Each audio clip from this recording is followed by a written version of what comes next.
కట్టెలు పెట్టారు. అలాగే ఒక చేతితో ఏం పెట్టుకున్నారు, నువ్వు, ఇంకోటి కత్తి. కట్టెలేమో ఇస్సాకు తల మీద పెట్టారు. తల మీద పెట్టి కట్టెలు ఎవరి పైన పెట్టారు, ఇస్సాకు తల మీద కట్టెలు పెట్టి అబ్రహాం ఏమో నిప్పు కత్తి పట్టుకొని బయలుదేరి వెళ్తా ఉన్నాడట.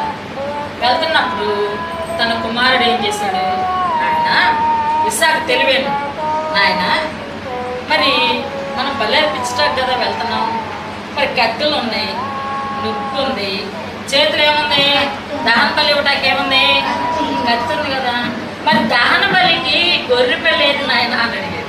తెలివైనాడు కదా, అంటే బలి అర్పించడానికి ఏం అవసరం అన్నాడు అక్కడ, అన్నాడా లేదా, గొర్రె పిల్లను మరి అంటే అడిగాడు. ఆ టైంలో తండ్రి మానసిక పరిస్థితి ఎలా ఉంటుంది,